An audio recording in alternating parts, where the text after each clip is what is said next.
Hey folks, Mark with MD Custom Fly Rods here, and back this week, going to be touching base on some epoxy and just doing some wraps, starting up some wraps, and just kind of the week's happenings, and we'll go from there and see what else happens. So hold on as we get everything going.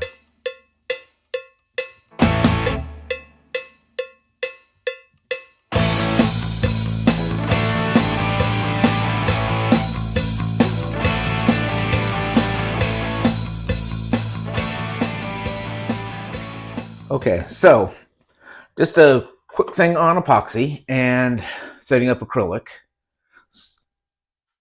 In this instance, on this rod, I'm going to be doing a little bit more acrylic work on it than normal. This rod is going to be the third one I've done with using acrylic in the handle.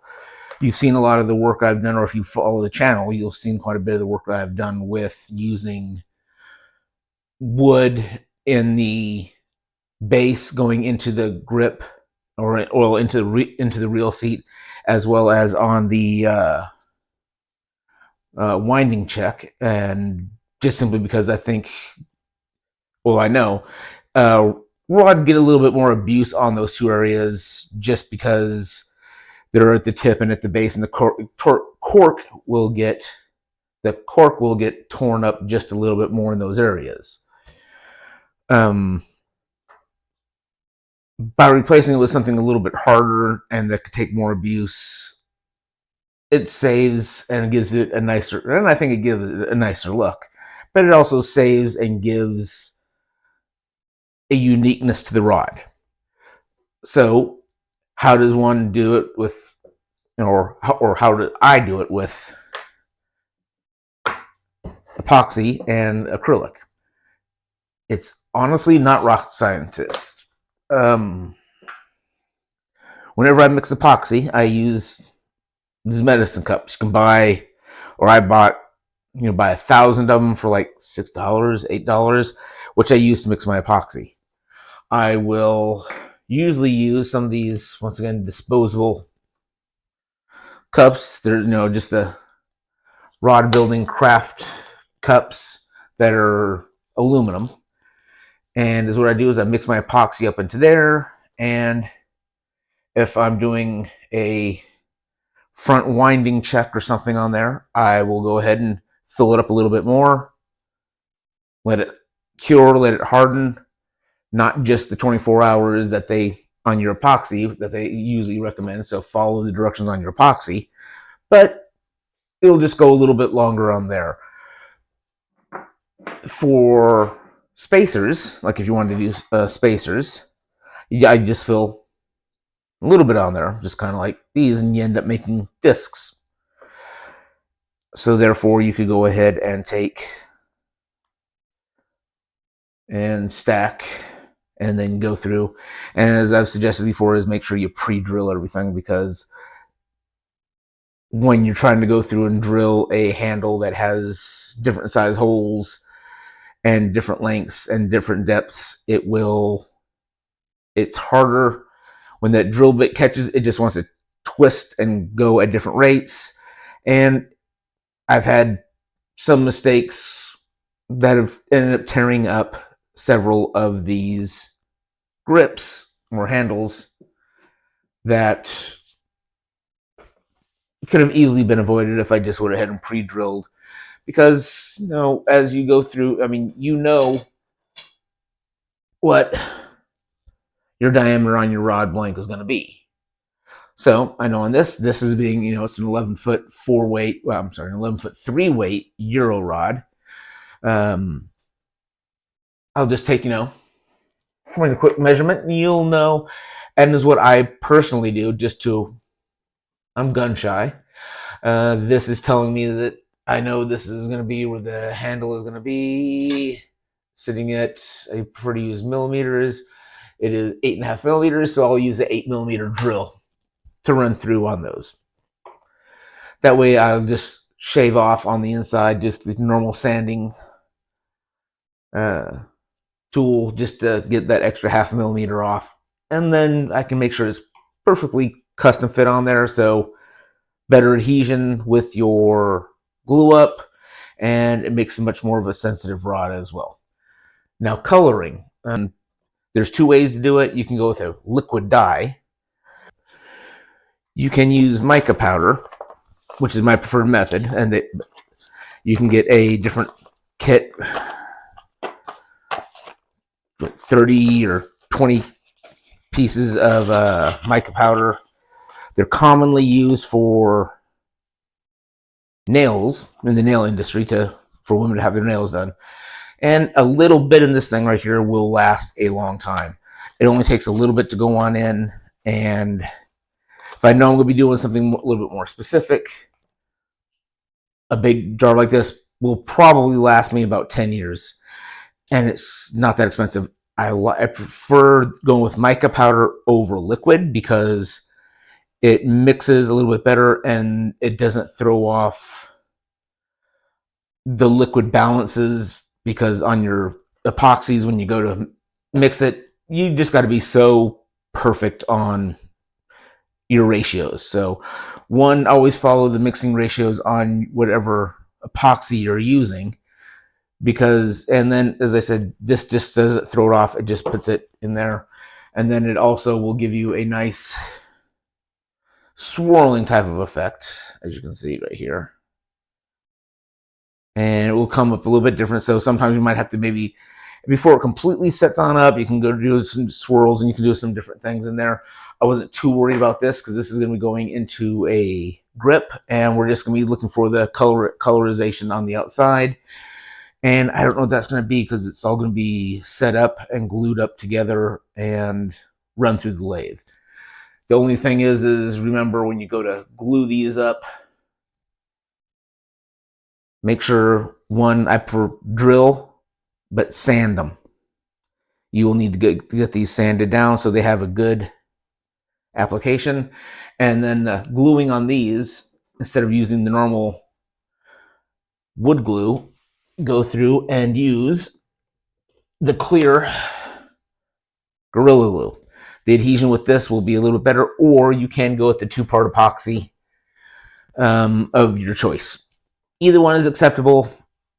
I prefer to go with generally go with that slow cure, just because that will go bad a lot faster before the 2-part epoxy will, and it's just, might as well get my money's worth out of Gorilla Glue because you use such little amount of it. But only the clear Gorilla Glue, not the Gorilla Wood Glue, not the Gorilla Brown, not the Gorilla 2. Well, you can use the Gorilla 2-part epoxy, but either the 2-part epoxy or the brand of your choosing. So that also, last being said, I hope you guys happened to catch the video shoot that I was put on out, and that was done up and set up. I got a visit from the Okie Fly guys. They are just an incredible bunch of men that do some great fly fishing videos. And yes, if you want to watch some great destination videos and some great fly fishing videos, and because that's what I don't do, is I have not really been out there and done the destination fly videos. I'm kind of, when I'm out there to fish. This is where I have my fun, is in here. And don't get me wrong, I have my fun out there fishing. If I wasn't out there having fun fishing, I wouldn't be fishing, and I probably would not be making fishing rods. But they document it so incredibly well, and just their skill and everything, I cannot say enough for them. So I would say go ahead and look them up and give them a shout out and subscribe to those guys. They are, I'll try to figure out how to get a link set up here for you. My quality of YouTubeness is still not the best, obviously, but I'm going to end that here. And if you have any more questions out there, especially if you have any epoxy questions and resin questions, or trying to get stuff to set up right, because I also had a question, I'll put this one last out there. if you run into a situation where your epoxy does not cure, this is a very common situation. 9.9 times out of 10, whether it's you're putting your resin and your epoxy on your rod, on your windings, or if you're doing some sort of epoxy work like this, or you're doing something else, if it's still tacky long after 24 hours,